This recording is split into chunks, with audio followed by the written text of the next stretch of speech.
going to set this up a little early so people can hop on and so I can get my thoughts together. Good morning, good morning. Let's see. Oh, come on, I thought I fixed that. No, these are not spoilers. These are not spoilers. That is not happening. Okay. All right, just giving it a second here for people to hop on, and so I get over here. There it is. Okay. Good morning. Hi, Sarah Beth. How you doing? It's early. We'll see how well I do today. Okay. I also see it's 8:30 because I went a little bit slower than planned. All right, so since it's 8:30, I'm going to go ahead and just get started because there's going to be a lot going on today. Oh, good morning, Eileen. Good morning, guys. Thanks so much for joining me today. My name is Jolene. I'm a certified songbird feeding specialist with Wild Birds Unlimited of Concord, and today we will be talking about nesting season in houses, which is a whole lot of fun because it's really crazy. So there's a lot of information that I'm going to do my best to kind of keep condensed and relatively simple. So hopefully I won't get too distracted there. One thing before we get started is I wanted to let everyone know that this weekend is the Great Backyard Bird Count. So basically, if you have 15 minutes or more that you're going to be spending bird watching, you can use that towards the count. Basically, just mark down what species that you see, as well as the individual numbers of each species that you see. So if you see 2 cardinals, 3 bluebirds, all that kind of stuff, and you can actually upload that onto an online database called eBird. And essentially what the Great Bird Count does is it's a worldwide event that helps ornithologists get a better idea of current bird patterns and movements, and it just kind of gives them an idea of what's going on. And it's fantastic. It's a fantastic way to oh my goodness, I forgot the words. It's a fantastic way to stay involved and be a citizen scientist, which is super awesome. Good morning, Sally. Yeah, everybody's name pops up, so sometimes I say hi, sometimes I don't. It's just a matter of what I choose to do. So with that, if you guys have any questions, chances are I won't get to them until after the presentation because we have a lot to do. So we're going to go ahead and just get right into it as well. So one thing I wanted to clarify is in the first post that I mentioned, our nesting season in North Carolina takes place from March to August. Sometimes it starts a little earlier. Some people might have bluebirds already making nests in their yard, but this length of time can vary depending on where you live. So the more regular the seasonal changes are in your area, the more predictable a nesting season is. But if you live somewhere closer to the equator, you're going to have possibly a longer nesting season. Food availability is the greatest influence to how long this nesting season is as well too. And not all birds nest at the exact same time. So not every species of songbird we have is nesting all the way from March through August. So chickadees can be one of those ones that nest a little bit earlier in the season, and bluebirds, for example, will nest all the way through. But goldfinches actually are one of the later nesters in nesting season. They don't get started until like July and August because what happens is they're waiting on certain types of plants like thistles or cattails, which can provide great nesting material and food resources. So they won't nest until those things are available. And some birds aren't restrained by anything like that. So rock pigeons or, just regular pigeons can nest year round if the temperatures and food availability is good. So one other thing too about this time of year is birds get super territorial. So you might notice mockingbirds defending the bird feeding stations that you have. You might have certain birds hitting your car mirrors or windows of your house because they see their reflection and think of that as a potential threat as well too. So this time of year is very interesting.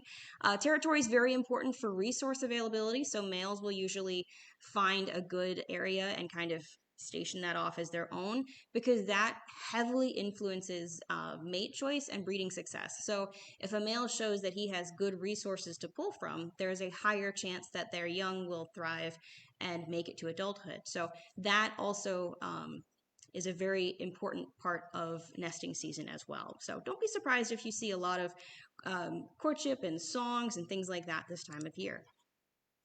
So, of course, nesting season has a lot of things, but I do want to point out the real player of this season, which is the egg. A fun fact that I want to share, anyways, is that avians are the only major vertebrate group without a live birth species. So, for example, amphibians, reptiles, and birds all lay eggs, but there are some in reptiles and amphibians that actually give live birth, so they actually skip the egg. Another fun fact too is mammals actually have a specific group called monotremes, which include the platypus, who actually lay eggs as well, even though mammals are well known for giving live birth too. So birds have basically decided eggs are the way to go, and all of them do that, which I just thought was a fun fact and pretty interesting. And eggs are really cool because without the hard shell that bird eggs have, they would not be able to lay them pretty much wherever they do. That hard shell keeps all the nutrients in the egg from drying out, and everything in there is like its own little independent life support system. So it's got proteins, carbohydrates, fats, and waters, all to sustain the embryo while it is developing. And the birds don't have to carry it around all over, which is fantastic for them since they like to stay lightweight to fly. It takes 24 hours to build and lay a single egg. So, especially in this season, that's why if you check a nest, chances are each day there'll be a new egg added as well. Um, just some definitions too. A clutch is basically the number of eggs laid in one uninterrupted series, so basically for those consecutive days. And this clutch size can vary depending on that food availability. And then the brood is a group of hatched young as well too. So for example, in a sentence, bluebirds can have anywhere from 2 to 3 broods with maybe a clutch size of 3 to 6 eggs, depending on how well they do that season. And not only are eggs really cool on the inside, they're also super cool on the outside and almost essentially work as a little bit of a fingerprint when you're trying to identify a bird nest and the egg style as well too. So each species has its own individual colors and style of how they lay their eggs. Eggs in general come in different shapes and sizes. Some of them are pretty subtle, while other ones can be pretty extreme. So you can have some that are almost round and then some that are like almost elliptical as well too, which is really crazy. Round ones are very good to kind of fit more into a small compact space. And then you have your elliptical ones or conical ones, which if you have any cliff nesting species, basically helps keep the egg from rolling off the cliff as well too. So it's really interesting how those shapes come into play. And this is just a bare example, like a bare minimum example of the different types of colors and gradients that these eggs can look like as well too. Overall, there's only 2 pigmentations that it takes to make this gradient. There's one that focuses on blue and green colors and another one that focuses on brown, red, and black. And basically, it just kind of works together to create that large gradient, which is cool. Plus, you have a lot of different patterns that can show up on these shells as well too, from anything to unmarked, spotted, or speckled, and even scribbles as well too. The texture of the egg can also change depending on species, so matte or glossy or chalky textures. Not that all of us are going to be looking that closely, but it is definitely really cool to spot those differences. The patterns can help provide camouflage to some of the nests, especially if they're kind of more out in the open. And for those that live in really close colonies, like murres, for example, they have the widest range of individual variation. So their neighbors' eggs don't look like the same because basically, if you're trying to find your car in a parking lot, you want to have as much of a distinction as possible because everybody is really clustered together.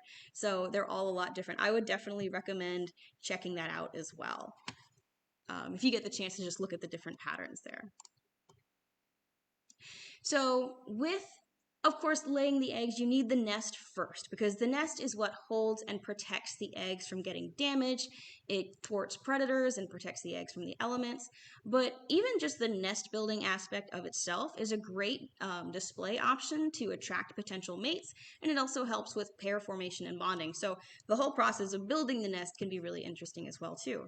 Most of the time, For a lot of species, they build a new nest every year. So for a lot of songbirds, they usually build a new one because a lot of old nests can hold odors, bacteria, molds, and mites that could potentially harm any new young the next season.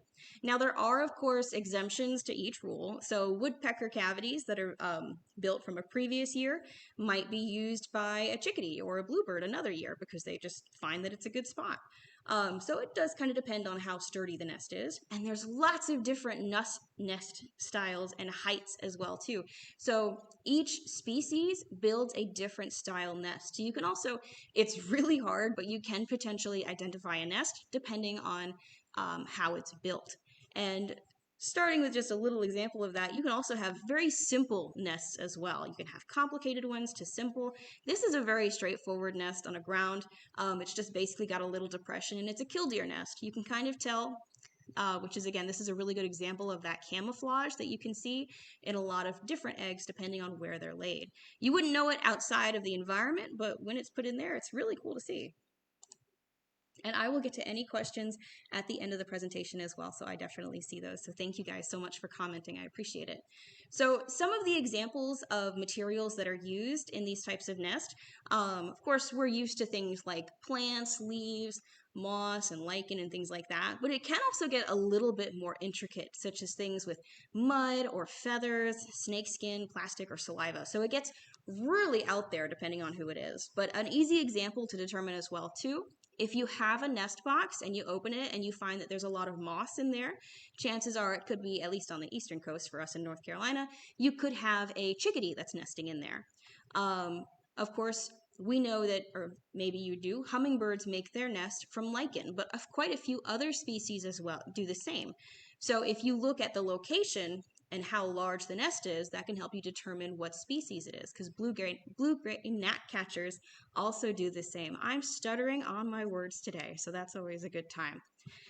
Okay, so some birds also use mud, either as an accent piece to their nest, like wood thrush or robins, or they use that as the entirety of their nest. So just a really quick thing, because I'm a sucker for swallows, and cliff swallows are pretty neat.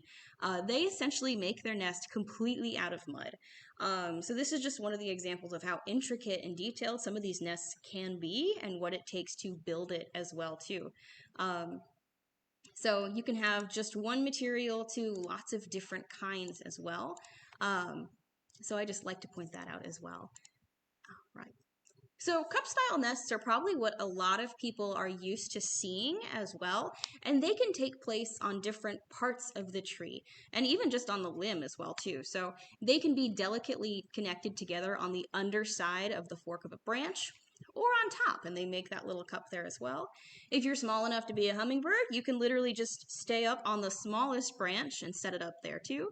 And some on the larger end of like the Baltimore Oriole will actually weave their nest and kind of hang it delicately underneath, which is really impressive. So there's lots of different nesting strategies for just a simple kind of cup nest as well too, which is really cool in my opinion. Again, I'm trying to keep it condensed because I could gush about this stuff all day. It's so cool. Of course, you also do have cavity nesters with woodpeckers, nuthatches, and some of your other birds that'll take advantage of cavities as well too. You'll notice with woodpecker eggs, for the most part, these eggs are usually pretty white or unmarked. This is because people seem to think because the eggs are already in a cavity, there's not too much need for camouflage, and also because they're nesting in a dark place, having those light-colored eggs might make it easier to identify them when they're trying to find the nest on the inside. The same can be said for chimney swifts, who nest exclusively in chimneys for the most part. They build their nests out of sticks and salivas. So essentially, they'll actually connect their nest to the side of a wall, which is really cool, and they'll just kind of lay their eggs in there. And you can see that those eggs are also white too.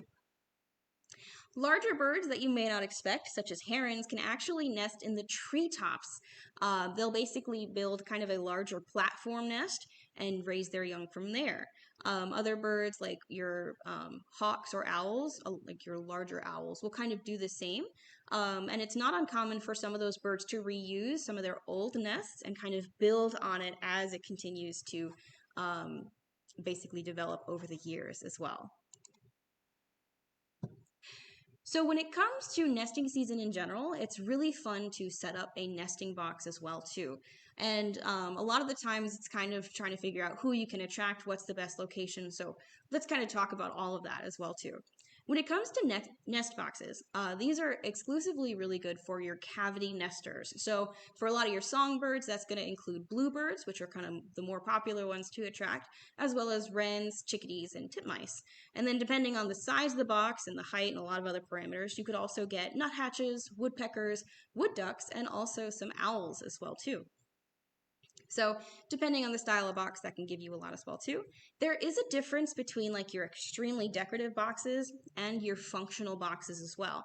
So in order to have something that works well, you just want to make sure that it has ventilation, so some form of airflow. Even in something like this, it's just kind of a small crack on the top. Drainage to keep any moisture or water from sitting in the box. Insulation just to keep out those more extreme temperatures, and then a clean out, which is the most important aspect because you want to be able to clean out that nest box as much as possible after every brood if you can. If you're kind of uncertain and it's your first nesting season and you're not sure what to do, you can always wait until the end of nesting season, which for us is sometimes, to err on the side of caution, I would say like later September, just in case anybody is still kind of trying to fledge at that point. The materials of boxes can come in a lot of different styles. Some of the more common ones you might see might be woods, such as pine or cedar, and both of these are really good. They do essentially hold up pretty well over a long period of time, but recycled plastics are also pretty good because those will last much longer and they are very durable as well too. And again, I don't have them pictured, but decorative boxes can be really beautiful and do a fantastic job. Just make sure it has those four things, and if nothing else, at least the clean out, because that can be very effective as well too. It's preferred. You don't want to have to go in there with tongs and try and get everything out if it's too small or more uncomfortable than you'd like it to be. So when it comes to box placement, once you've picked out your box, you're halfway there. Next, we just kind of have to figure out the placement of where we want it, because this all determines completely who you will get in your yard. There's two different strategies of kind of setting up your nest box. You can have a free hanging box, or you can also have one that's mounted, such as on a pole system, a 4x4 post, or on a tree. Hanging houses are going to be more interesting for wrens or chickadees. Bluebirds prefer something a little bit more stable, so they're not going to be as interested in that. I won't say it's impossible because I know the one time I do will be the one time they go for it, but they're going to prefer a mounted box as well too, rather than hanging. The size of the opening or the hole diameter can change a lot as to what visitors you will get. 1.5-inch opening is great for bluebirds and Carolina wrens, and also invites other smaller birds like your chickadees. You could also get titmice or house wrens as well too.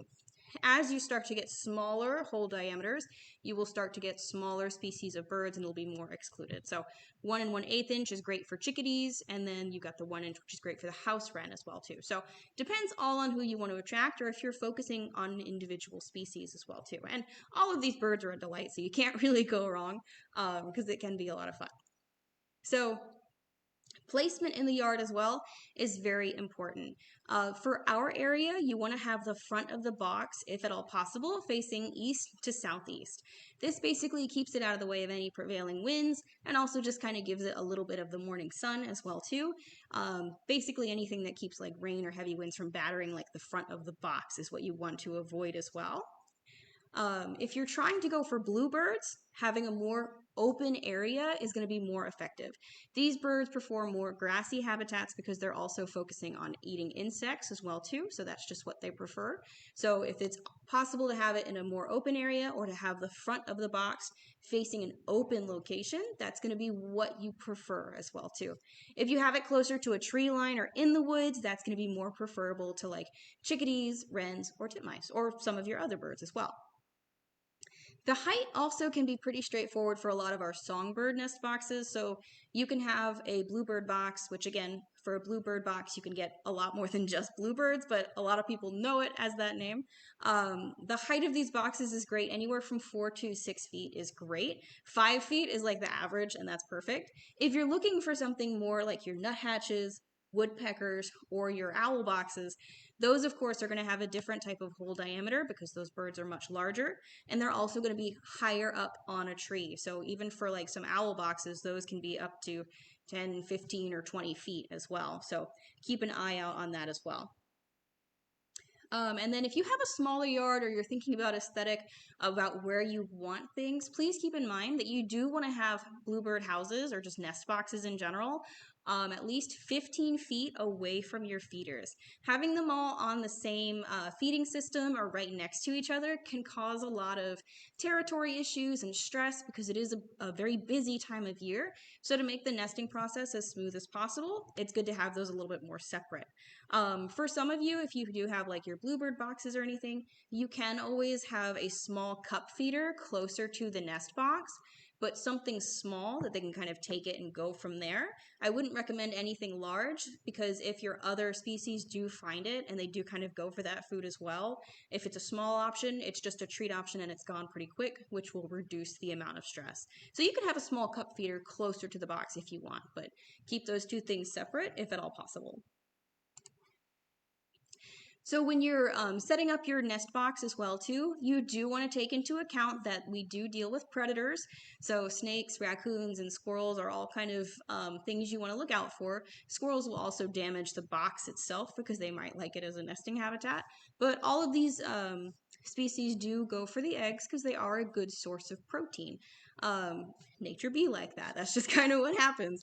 But we do want to avoid that, and we do want to give our birds a nice, safe place to nest as well too. So keeping in mind ways to avoid that, including things like baffles or Noel guards, are basically just things that the predators cannot get past.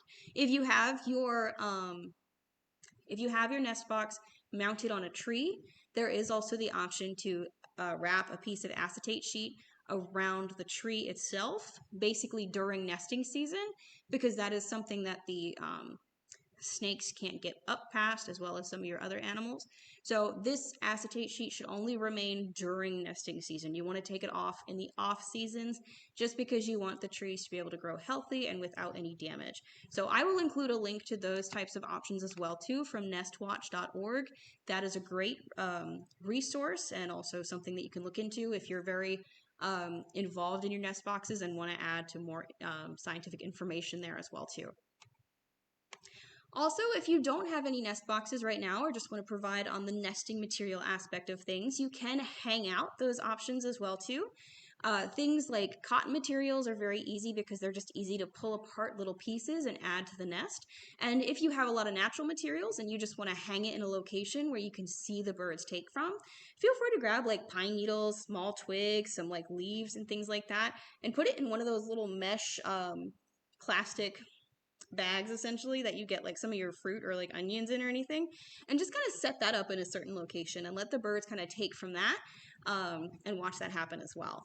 Some things that I would avoid is lint is not recommended just because lint is made of a lot of different materials, right? So some of that dries faster than other parts do, so some of it can mold in a different way, which can overall affect the quality of the material and also the bird's health. So I would avoid lint if at all possible.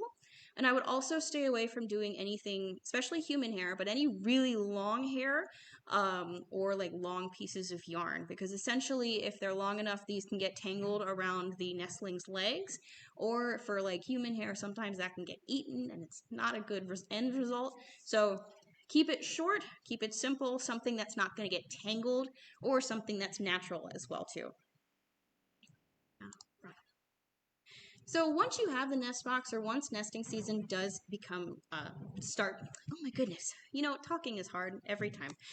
Once nesting season starts to pick up its pace, you are going to notice, and you are probably going to deal with a lot of young birds. So what do we do if we come across some of those as well? So first off, as the birds are developing in their nest boxes, there's three primary ages that they go through. First off is that hatchling phase. This is when they're essentially a little jelly bean. They're very pink. They have downy tufts. They have not really developed at all. They've just essentially hatched. This is anywhere from like the first few days after hatching. Next, you have your nestling phase. This is when the birds have gotten a little bit bigger. Maybe their eyes are open, maybe they're not. They're still developing. Their feathers have not come through all the way through the skin. So they have kind of like these little, you can kind of think of them as like little needles. They're pin feathers. The pin feathers have not erupted from the shaft or anything yet, so they're still pretty closed. They can't fly, they can't walk, they can't stand. So they're still pretty low on the development aspect of things. But as they start to get older, they become the fledgling as well too. So fledglings are fully developed in the feathers. They do have a shorter tail and shorter wings because that's still working, but they are fully feathered. And at this point, they can sit upright, they can perch well, but you will notice that they're going to be flapping their wings a lot and they're not flying. This is because they've been sitting in a nest their entire life of all of 2 4 weeks, whichever. And they have to build up those muscles as well too to be actually be able to fly. So it's not uncommon to see them kind of learning how to do that as well. For the most part, for a lot of the songbirds that are in like our nest boxes and everything, at least for over here, it's going to be a 4 week development period. So there's 2 weeks of incubation, and then there's 2 weeks of developing in that nest, and after the 4 weeks in total, these birds are out of the nest box and usually kind of flying off or wandering in the area, and you might see them later as they develop with the parents as well too. So keep in mind it's going to be a general 4 to 5 week period before the nest is vacated. And honestly, usually once they leave the nest, they're not coming back. You can give it a week before cleaning out that nest box and seeing if anybody else occupies the box as well. So if you do find a baby bird, what do you do? Half the time it's both exciting and nerve-wracking because you're like, what are you doing on my porch? This is not the right place for you here. So you do want to keep in mind, I know there's a lot going on, but do your best to kind of stay calm. Kind of look at the situation and look at what's going on. If the bird is just chilling on your porch and nothing crazy is happening, fantastic. If there is some immediate danger, like predators, like dogs or cats, birds, things like that, if you know that like your dog or the cat is part of the problem, just remove them from the problem. Maybe bring them back inside if at all possible, or just kind of keep them away, because they can sometimes make the situation more stressful than needed. So remove that from the situation if at all possible, if they are yours. Obviously, if they are not, that's a whole nother thing. But if you notice the bird is bleeding, cold, or shivering, their wings are drooping unevenly, or if they have mites or fly eggs, then you know something else is going on, and you can contact a wildlife rehabilitator, which I'll give you info on that in a second. Some of you might have those situations where your cat actually drops off the bird to you, and it might look fine, but I would still contact a wildlife rehabilitator. Cats have a bacteria in their mouth called Pasteurella that just exists there naturally, but that can be life threatening to birds and small mammals. So wildlife rehabbers have the medication to kind of help with that as well too. So I would just contact them in the event of any cat contact as well too. So if any of that happens, we know there's a problem. We can contact a wildlife rehabber. If you're not sure of what to do in the meantime, they will be able to help you out. If you're waiting for contact and you know there's an issue, you can put the bird in a box with like a paper towel underneath it and set it maybe in a warmer location that's quiet, because we don't want to panic these birds around.